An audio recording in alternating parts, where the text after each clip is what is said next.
안녕하세요. 저는 대전에 사는 34살 여성입니다. 살다 보면 참 다양한 사람들을 만나게 되죠. 그 중에는 내게 해를 끼치는 사람도 있지만 내게는 은행과 같은 사람도 있기 마련입니다. 제게는 다른 사람들이 들으면 놀라지 않을 특별한 인연이 있어 사연을 공유하게 되었네요. 겪지 않으면 믿을 수 없을 만한 제 이야기를 들어보실래요? 저는 20대 초반부터 아버지가 하시던 사업을 도왔습니다. 정확히 말하면 사업체를 물려주시기 위해 일을 가르치신 것으로 볼 수 있어요. 국내 화장품 업체들의 하청업체로 마스크팩을 생산하고 유통하는 회사였습니다.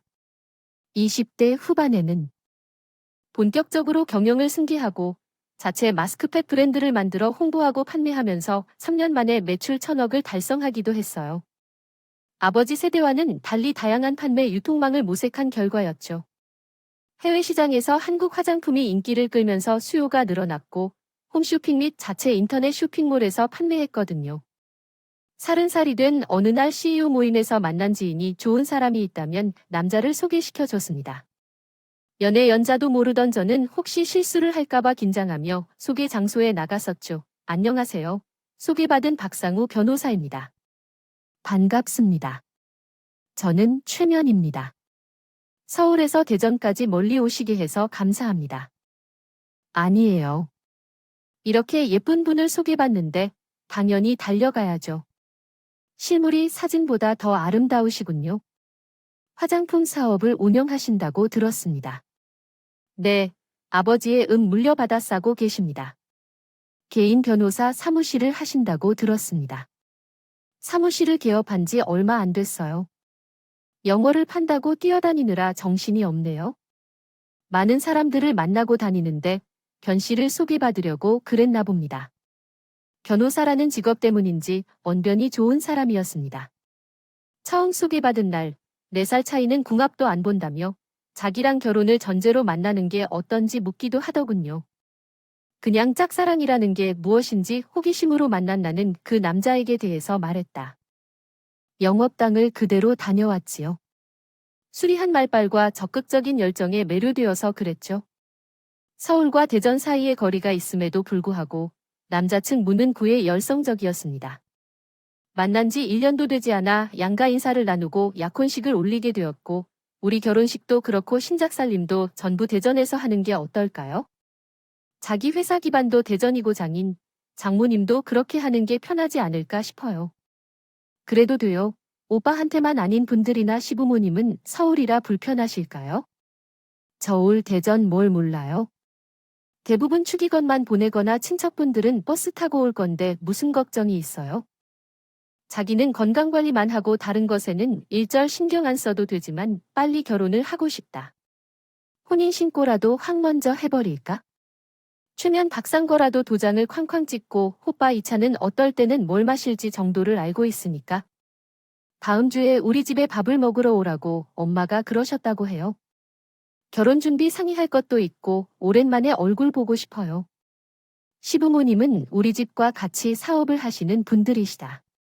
자세한 사항은 모르지만 식품 사업을 이번 해에 시작하셨고 현재는 시아버지가 건강이 안 좋아서 일을 쉬고 계신다고 하셨어요. 남편과 남동생이 사업체를 함께 운영하며 전반적인 관리를 하고 있다고 해요. 시부모님은 성품이 너그럽고 친절하셨습니다. 사귀면서 한 번 약혼식을 가졌고 이번이 3번째 방문인데 예배 후에 특별한 자리에 처음으로 방문한 것이었어요. 어머니, 오랜만에 뵙네요. 죄송해요. 저는 대전에서 일하다 보니 그렇게 됐네요. 아이고, 괜찮아요. 괜찮아요.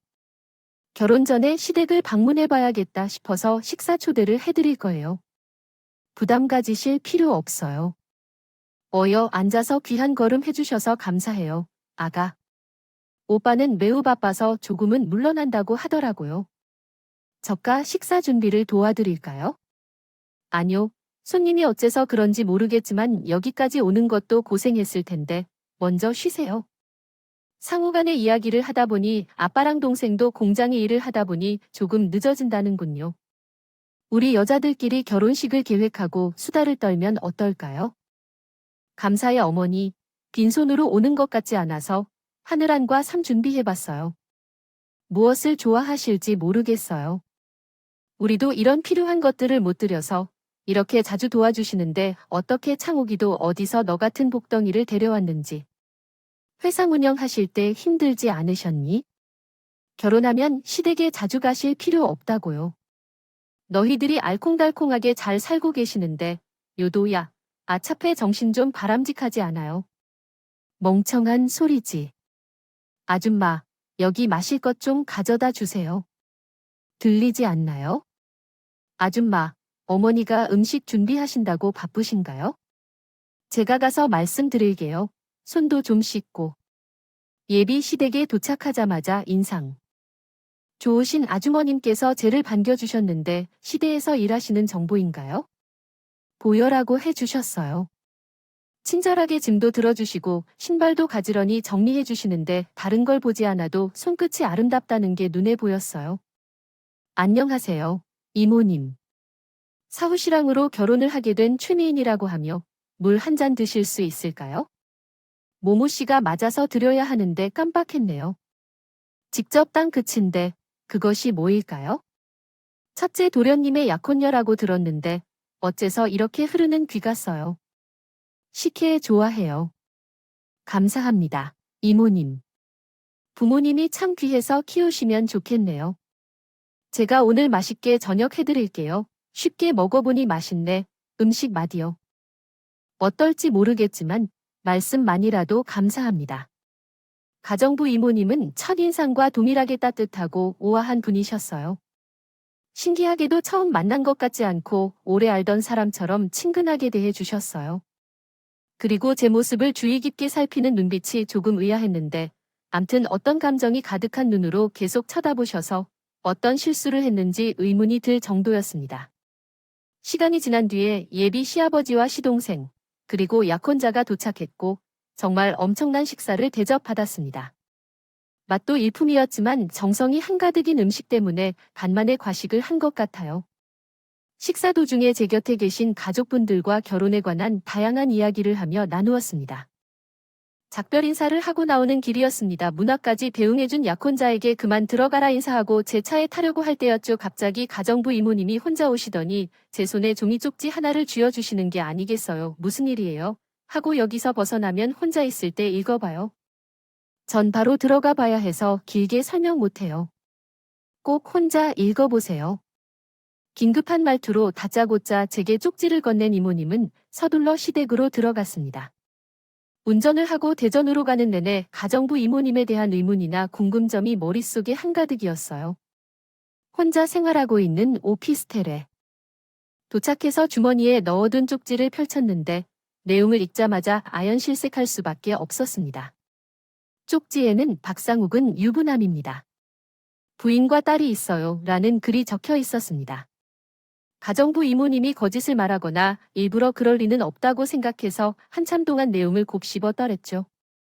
가정부가 저를 빤히 바라보던 그 눈빛에는 어떤 감정이 실려 있다는 생각이 들었는데 떠올려보면 연인 혹은 촉은 일과 같은 염려가 담긴 것 같기도 했습니다.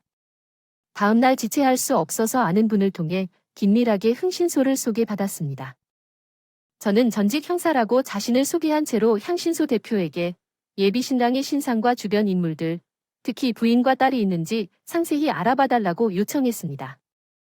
흥신소를 통해 예비 신랑에 대한 정보를 확인하고 다리에 힘이 풀릴 정도였어요. 하지만 어떤 여자아이를 안고 있는 약혼자의 모습과 그 옆에 있는 어릴 보이는 여자의 사진을 보고 배신감을 떨치지 못하고 충격의 언말을 잃었습니다. 제 대표님의 말씀대로 박상우 군은 딸이랑 동거녀 같다더군요. 혼인 50거만한 했지만 사실인 관계입니다. 동거녀는 박성욱이 다니던 로펌에서 일하던 사무보조이었고 대학생이었을 때 박상우와 만나서 임신까지 한 것으로 보입니다. 아이는 이제 3살이 되었네요. 동거한 여총 기마 밑으로 출생신고가 되어 있고 확실히 둘의 관계가 사실혼 관계인 것을 알 수 있습니다. 이것은 단순히 아는 사이가 아니라는 것을 의미합니다. 박성우라는 남자는 주도면밀하게 서서 주변에 철저히 비밀로 행동하고 있는 것 같지만 일주일에 한두 번은 그 집을 방문하고 여총 아이와 외출하는 것을 목격했습니다. 3년 전 로펌을 그만둔 이유가 비사와의 스캔들이 있었다는 것은 로펌 대표를 통해 확인했습니다. 그럼에도 불구하고 그는 비밀로 하고 있는 저와 결혼하려고 했다는 말이죠. 말 그대로 목적은 깨끗하게 미원 인상을 주었기 때문입니다. 하나도 발견된 문제가 없는데 이 자료를 확인해 보실래요? 자료에는 왜 박성우가 저와 결혼하려고 했는지 이유가 나와 있었습니다. 조사를 하면서 휴대폰까지 알아보게 되었는데 말 그대로 사업은 망하기 일부 직전이었고 우리 시댁집부터 재산 전부가 경매에 붙여져 없거나 압류를 당한 상태였어요. 어쩐지 시댁 식구들을 처음 만났을 때부터 우리 회사가 사업이 어떻게 되는지에 대해 많이 물어보더라고요. 처음에는 시댁 또한 사업을 하는 사람들이라 관심이 많나 보다 했는데 알고 보니 제 재력을 보고 어떻게든 이득을 취하고 한탕을 치려는 음모가 있었나 봅니다. 심지어 약혼자가 운영하는 변호사 사무실도 재정적으로 어려움을 겪고 있었고요. 흥신소에서 알려준 주소로 동거녀를 찾아갔습니다. 끝내 더 놀라운 것은 직접 확인해야겠지요. 싶더라고요. 현관대를 누르고 제 얼굴을 마주한 여자는 이상하게도 덤덤한 얼굴이었습니다. 별로 놀라지도 않아요. 안정스럽게 들어오세요. 저도 만나보고 싶었던 모양이에요. 내 존재를 알고 있었어요. 박상욱이 일하는 남자 생각보다 뻔뻔하거든요. 다른 여자를 만나고 있다면 저한테 말하는 편이에요. 거짓말 하기 싫다는데요. 그럼 저하고 결혼하려는 것도 알고 있었단 말이에요. 결혼한다고 한 여자가 그쪽을 처음으로 만나는 것도 아니고 찾아오는 것도 처음이 아니라서요. 뭐라고요? 그럼 나 이전에 결혼을 하겠다는 여자가 또 있었단 말이에요? 지난 6년 동안 더 2명 정도 있었던 것 같아요. 오늘 찾아온 것은 박상욱 씨에 대한 정체에 관한 것으로 들었어요. 다 아신 건가요? 궁금한 게 있어서 오셨나요? 제 역 아니라 우리 딸 쪽에 있어요. 신분이 있나 봐요. 그걸 다 알면서도 왜 아직도 그 나쁜 놈과 맞는 건가요? 당신도 다른 여자랑 결혼한다는데 그게 참 예상 밖이에요. 그건 제 사정이어서요. 저도 처음에는 많은 일을 다 해봤는데 결국 그 남자에게 떼어낼 수 없었어요. 그래서 이젠 그렇게 하고 있어요. 우리 둘 다 정신없는 건 알아요. 아이에게도 할 수 없는 일이라고 생각하고 있어요. 진짜 최악의 부모인 것 같아요. 아이가 정말 불쌍하네요. 모든 것을 포기하고 있어요. 살아가는 여자도 사기 결혼을 하려고 한 그 남자도 정상으로 보이지 않았습니다. 직접 동거녀를 만나고 보니 더욱 그런 남자와 집구석은 엮이는 게 아니라는 현실감이 느껴지더군요. 나 우리 10월쯤 결혼식 올리는 거 어때? 반년 정도 결혼 준비하면 자기 스케줄에 무리 안 가고 충분하겠지. 오늘 얼굴이 왜 그래? 무슨 안 좋은 일이 있어? 아, 당신이란 사람 진짜 뻔뻔하다 알고는 있어? 그 웃음 어려? 저희 걱정에 올 굴을 자기 후 웃기고 있네. 너 36살 먹고 그렇게 사람 사기치고 다니는 거 아니야? 네 딸한테 부끄럽지도 않니? 도급 옥수 이렇구나. 딸이라고 생각 마세요. 사진을 일할 증거로 다 있고 안정 씨도 직접 만났어요. 언제 만났어요? 그게 다 당신이 나한테 법적인 자료들이 될 수 있는 상황이니까.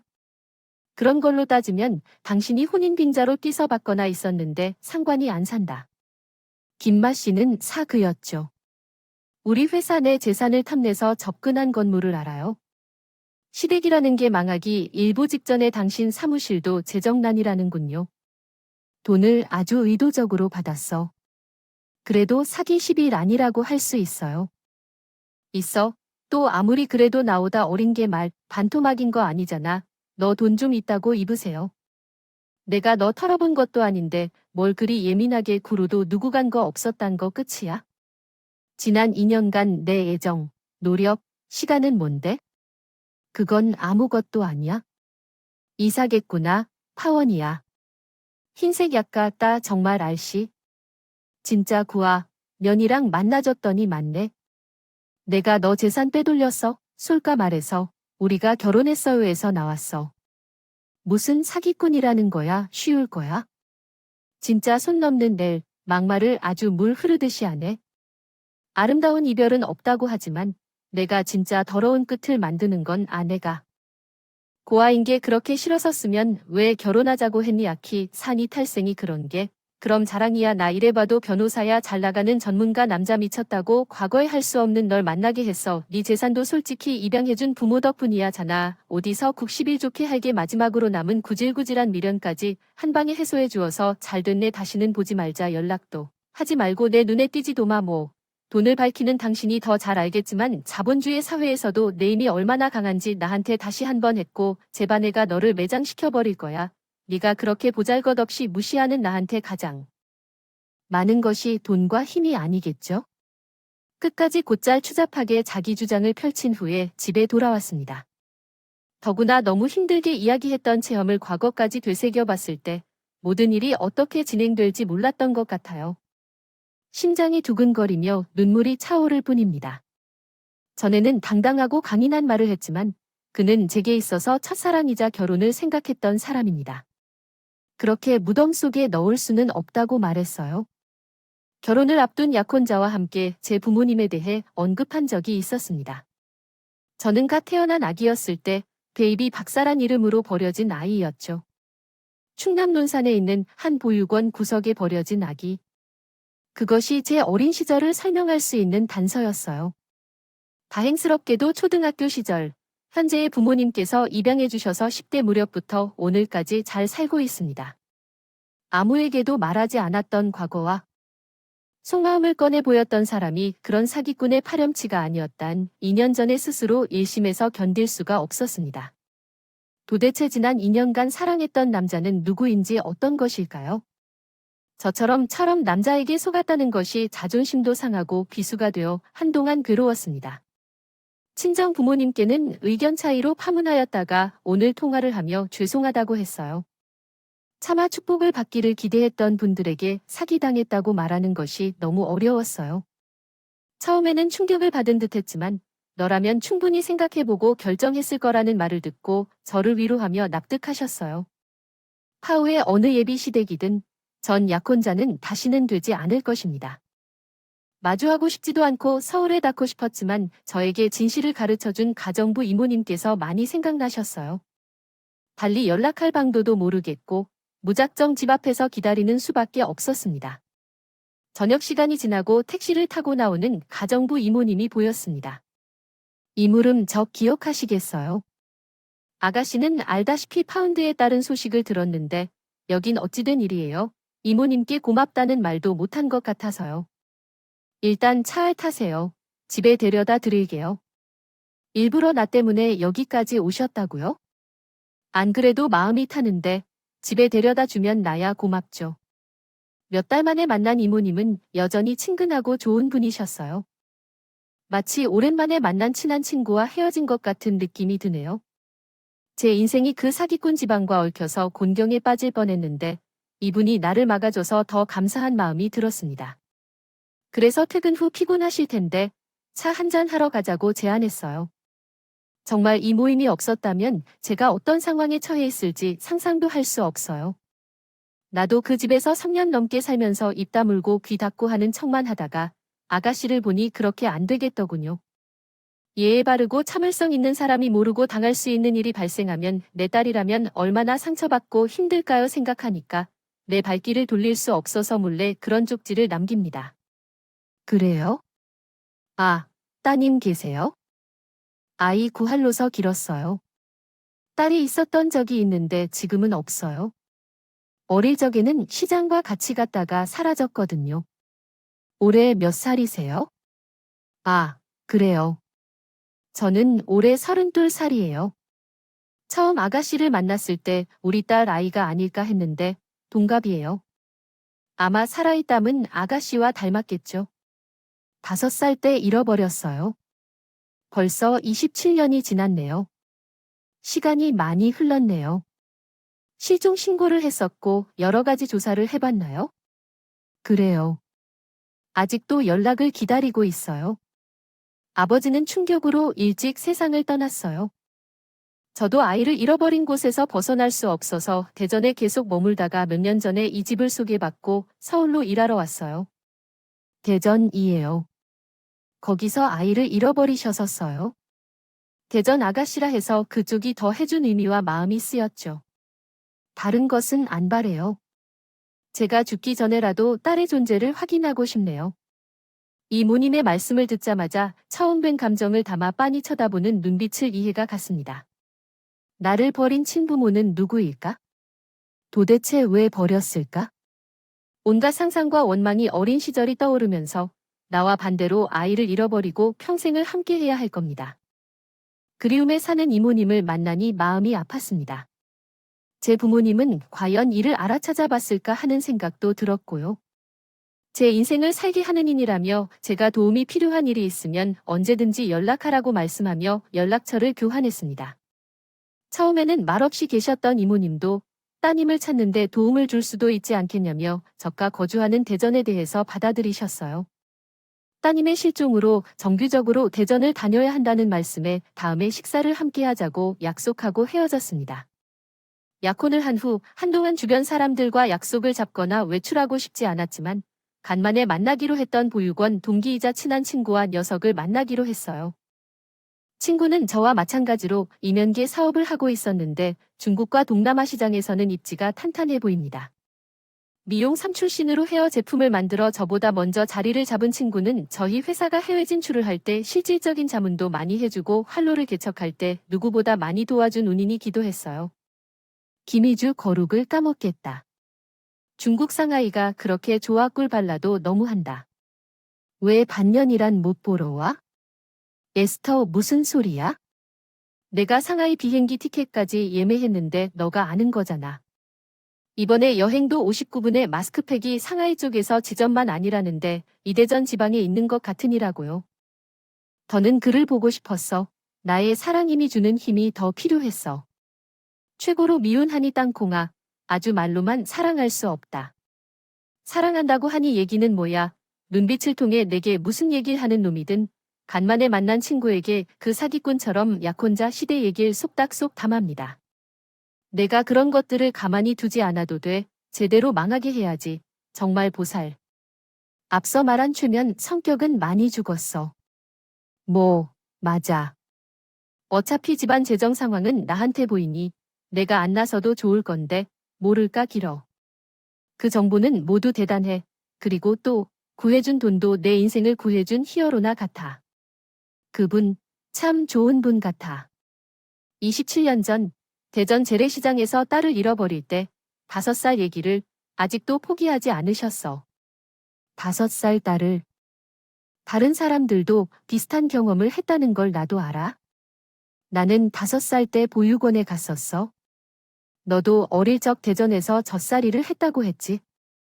대전의 아동보호시설에서 얼마간 지낸 후 논산 강경보육원으로 옮겼지. 나는 신생아 때 버려져서 아무 기억이 없는데 너는 어릴 때 엄마의 얼굴을 기억하지 못한다는구나.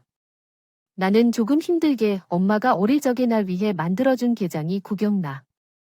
내가 가지고 있던 강아지 인형 정도는 기억이 나는데 거의 30년이 지나서 잘 기억이 나지 않아. 내가 어릴 적에는 부모니가랑 생활한 기억은 없는 것 같지만 날 버려둔 케이스는 분명한 것 같아.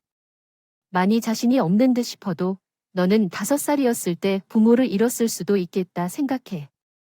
나는 잘 모르겠어. 부모가 널 버리거나 잃어버릴 수도 있겠지. 괜히 친분을 찾는다고 해서 만났는데 만나게 식사를 했다면 어떻게 되어야 하는가 하는 마음으로 반복 버려지는 거잖아. 씁쓸하게 말하는 친구의 얼굴을 가만히 보는데 갑자기 이모님이 떠올랐어요. 그때는 내가 무슨 말도 안 되는 상상을 하는가 해서 생각을 말았지만 요 친구 희주는 결혼식을 2달 앞두고 있었습니다. 제가 남자 때문에 힘들어서 연애 1년 결혼 얘기가 진절머리 나기도 했진 사람과 연애 7년 끝에 결혼하는 친구를 보니 너무 아름답고 좋아 보였어요. 27년 동안 봐온 친구의 모습 중에 가장 행복해 보이기도 했고요. 얼마 후에 이모님이 대전에 오신다는 연락을 받았습니다. 그래서 약속대로 좋은 한정식집에서 식사를 대접해 주었어요. 이렇게 비싼 곳에서 식사를 해도 괜찮은데 나는 부자가 아닌데 왜요? 이렇게 말씀하시면 민망해요. 마음으로라도 도와주고 싶지만 말로서는 고마워 줄 수밖에 없어요. 아니, 이렇게 말하면 누군가 믿을까요? 무슨 말씀이신가요? 나 그 집 가정부를 그만두었어요. 아니, 해고당한 셈이에요. 사업 실패로 집과 재산이 경매에 올라가 길거리에 나 앉을 지경이 된 거예요. 첫째, 변호사 얘기를 듣다가 사기 혐의로 기소되어 집행유예 3년을 선고받았다고 해요. 아무튼 아가씨랑 헤어지고 반년 동안 다시 사단했어요. 마지막으로 월 그분 주시더라고요. 그래서 그 이후로 그만둬 준 후일담을 잃을 줄 몰랐는데 신기한 인연으로 인해 그 집안의 말로를 듣게 되었어요. 예상했던 일이라서 놀랍지는 않았지만 전 약혼자까지 이렇게 안 좋은 상태로 알게 된 거든요. 사람이 남과 상처를 주고 살면 최후가 좋을 수 없다는 진리가 여기에도 적용되나 싶었고요. 이모님, 혹시 다른 얘기 몇 가지 물어봐도 돼요? 다른 도움은 다 싫다고 하시니까 따님이 찾는 일은 제가 좀 둘게요. 진짜요? 나야 그래 좋은 더 모코 맞지 모두 물어봐요. 따님의 이름과 이상차기를 잃어버린 장소를 아시는 경우 말씀해 주실 수 있으시며 어릴 적 사진이 있으시다면 볼 수 있을까요? 이름은 김해주시고요. 대전 전통시장의 작은 골목에서 잃어버렸어요. 잃어버릴 당시에는 양갈래 따은 머리에 멜빵 바지를 입고 인형을 들고 있었고요. 사진은 서울 집에 모두 있고 지금은 실종 전단지만 남아 있어서 볼 수 있을까요? 어릴 적에는 집이 어려워서 사진을 몇 장만 찍어 두었는데 그럴 줄은 몰랐죠. 이모님께서 바른 실종 전단지를 제게 보여주셨어요. 선명하지는 않지만 모자를 쓴 여자의 모습이었어요. 사진을 보자마자 누군가가 제 머리를 대해주고 치는 기분이었어요. 완전한 정면의 모습이 아니라는 것을 단언하긴 어려운 것 같아요. 수는 없었지만 사진 속 아이는 제 친구의 모습을 닮았다며 저도 모르게 소름이 돋았습니다. 혹시 아이가 실종 당시에 들고 있던 인형을 기억하시나요? 정확하지는 않지만 아이에게는 아이 인형이나 강아지 인형이 있었거든요. 그 둘 중 하나일 것 같아요. 그럼 평소에 아이가 좋아하던 반찬이나 자주 해주시던 음식이 있었나요? 그 어린이는 무엇을 좋아했나요? 간장게장을 매우 좋아했어요. 한 끼 식사에 간장게장을 비벼밥을 싸주면 아이가 매우 좋아하며 밥 한 공기를 뚝딱 흡수했다는 거예요. 그렇기 때문에 밥 위에 김을 싸다 주고 아게 저렇게 즐겨 먹는 모습이 너무나도 기억에 남아요. 까봐 아주 자주는 못 먹었지만 입맛 없을 때 해줬어요. 슈는 정말 말도 안 뒤지는 두시예요. 왜 그래요? 갑자기 얼굴이 하얗게 되죠. 이모님, 확인할 게 있어서 이 전단지도 저도 되지 않을까요? 그리고 이모님 사진 좀 찍어도 될까요? 네, 물론이죠. 얼굴 맞은 주요. 그런데 무슨 일이에요? 제가 확실히지만 바로 말씀드릴게요. 저는 그 길로 회사에 하루 휴가를 내고 서울에 있는 친구에게 연락했습니다. 너무 급한 일이라서 당장 만나자고 했어요.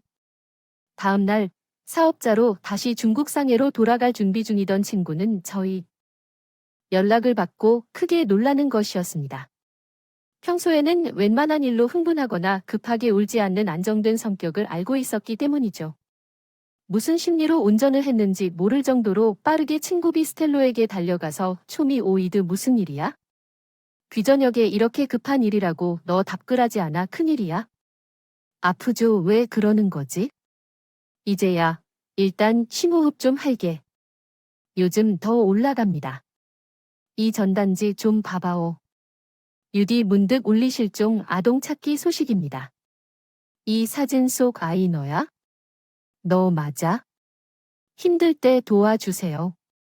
당시 나이도 5살이 있고 얽히게 하는 이국한 분위기였습니다. 딱딱차. 아증구는 실종 전단지를 보며 벌벌 떨기 시작하더니 눈물을 흘렸습니다. 이거 어디서 봤어? 이게 뭐야? 뛰어나. 쉬지 않아. 나 너희 엄마 찾은 거 같아. 친구야. 아 진짜 말도 안 되는데. 찾았다고 한 해가 얼마 전에 내 은인이 일하던 예비 시대가 정부 이모님 깨어나지. 왜 우리 또래 달 잃어버렸다고 했던 부분 수막 그분이 내 엄마라고. 내가 이번에 식사 대접하면서 혹시나 하고 이것저것 물었는데 이 얘기랑 일치하더라. 전단지 사진도 너랑 비슷하게 생겼고.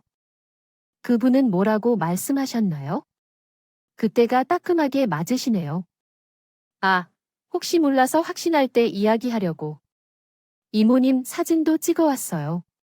한참이나 바라보더니 이윽고 휴대폰을 안고 울음을 터뜨리며 시작했어요.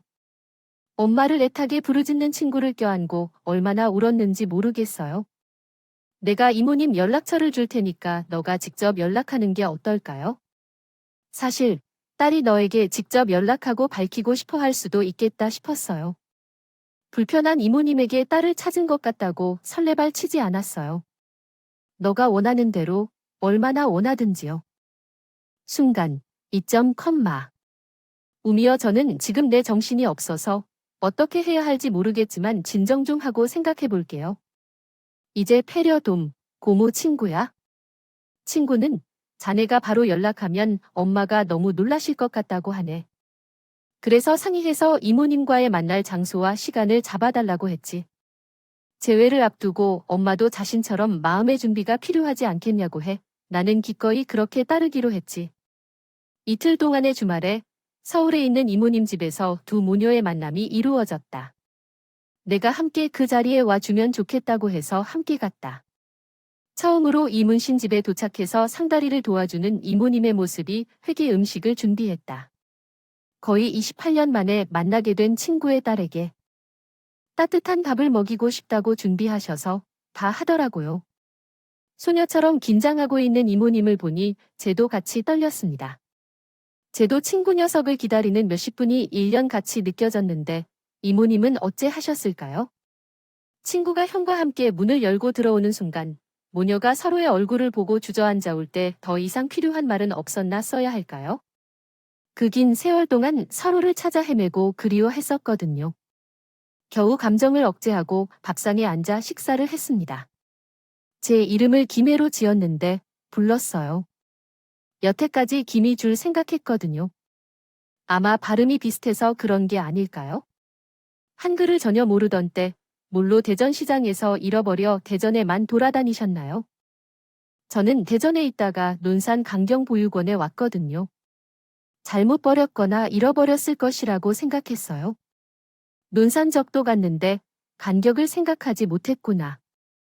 여기까지 가까이 있었는데도 그것도 몰랐고 맴돌았습니다. 건마감이 빨리 줄어야 할 것 같아요. 미안하다고 말하지 마세요.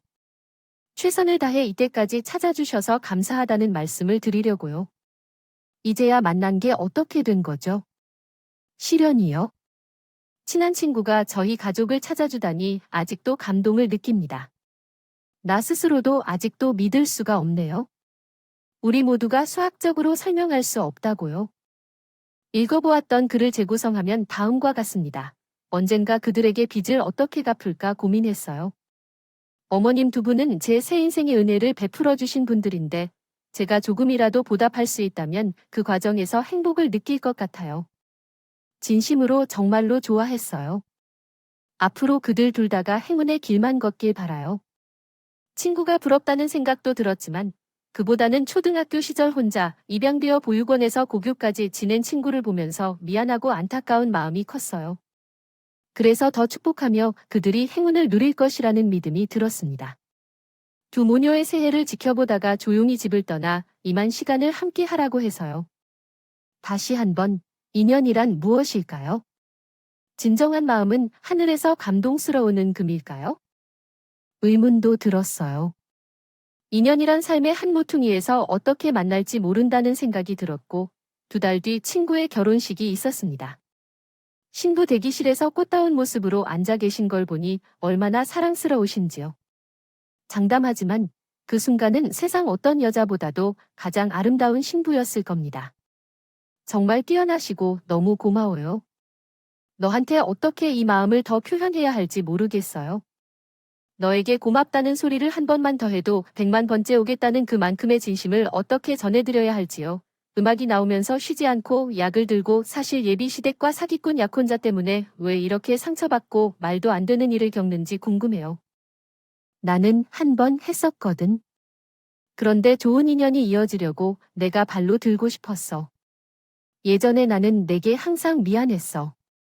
우리가 보육원에 있을 때 너가 먼저 입양되었다가 다시 파양돼서 보육원으로 돌아왔을 때 너가 울면서 고통을 겪었던 것을 아직도 기억해. 나는 평생 너 곁에서 가족이 되어 줄 것을 약속했었는데, 그리고 마지막으로 너를 보고 가는 인사를 기억해. 이제 8살이 된 너가 나를 보면서 웃었던 게 생각이 나. 그 웃는 얼굴을 잊을 수가 없어. 나이가 들면서 더 생각해보면 내가 어떤 심정이었을지 마음이 더 절절하게 와닿아. 내가 평생 곁에 있을 것을 약속했는데 그 약속을 지키지 못해 미안하다. 아직도 기억하는데 그때 나는 웃었어. 탱크야, 내가 행복했으면 좋겠어. 내가 필요 없어지면서도 가족의 따뜻함을 느낄 수 있었으면 너무 좋았겠다. 어릴 때 우리도 알고 있지만 울지 마. 미안해 하지 않아도 돼. 그래도 잊지 않고 계속 연락하고 있으니까. 만나러 와줘서 고맙다. 이제도 내 얼굴이 생각나고 우리 엄마도 만나러 가야지. 부탁이야. 얼마 전에는 세상에서 제일 아름다운 신부로 세상 제일 못난 제가가 되었네. 아니야. 우리 신랑은 뭐라고 해도 내가 제일 이쁘다고 하니까. 부러워하지 마라. 어쨌든 나는 결혼을 제대로 한 것 같아. 맞아. 세상에서 가장 소중한 결혼 선물을 받았어. 우리 엄마. 헌대달인이며 축혀울할 수박없다. 부친 어머니 그러하고는 오스럽사와 신랑 그리고는 세습고 사하는 인력히 둘이 저리게 눈물을 흘릴 수밖에 없었다. 내가 어불해짐이 피가 시고 위 얇은 눈물의 홍해가 됐느며 친구는 신화여행을 마치고 나온 미님 배어들의 개를 가질 것이다. 이모님과는 여전히 흔히 연락하면서 손자가 생기니 얼마나 기쁠지 생각할 수 있었다. 전화만 했더니 입꼬리가 올라간 이모님의 태도를 상상할 수 있었다. 친구가 지체의 둠신철을 이미 처신을 못 즐겼다고 혼자 새 생활에 잘 괴로워하는 철부의 신랑을 달래기 바쁘다고 푸념하는 복에 겨워 내가 요가 저의 비화문을 싼다고 지극해 달리고 있다. 핀잔을 주는 정도여서 툴툴거리는 내가 외로워 보였는지 친구가 슬쩍 소개팅을 제안했어요. 나는 내 인생 동안 남자 없다고 한사코 거절했지만 거절을 거절한다면 밀어붙인다더라고요. 자기 신랑이 장모님을 찾아주는 은혜를 반드시 기필코 갚겠다고 했다. 나무라나요? 우여곡절 끝에 만난 소개팅 자리에서 나는 현재의 신랑을 만났어요. 첫 만남에 말이 없고 제주하고는 개미 눈곱만큼도 없어 보였지만 사람을 잘 다루는 줄 몰라서 그런지 속은 진국이라더라고요. 회계사라는 직업답게 가끔 계산하는 로봇을 인간하면 당신을 거라고 나를 가끔 놀리기도 하지만 그런 소리를 듣고도 좋다고 웃는 걸 보면 그가 절 많이 사랑하는 것 같아요. 나도요. 신랑을 많이 사랑하고 고 이것을 직접 겪어보니 인생은 한치 앞을 모른다는 말이 사실인 것 같아요. 그 말만큼 드라마틱한 말이 없는 것 같기도 하고요. 비록 어린 시절을 불행하다고 할 수 있는 유년기를 보냈지만 지금은 누구보다도 사람과 명예를 가진 사람에게 이렇게 뜻밖의 선물을 주나 봅니다. 제 이야기를 들어주신 여러분의 삶에도 예기치 않은 선물이 곧 도착할 겁니다. 기다리는 자에게 복이 있나니 모두에게 감사와 행복을 전하고 싶어요.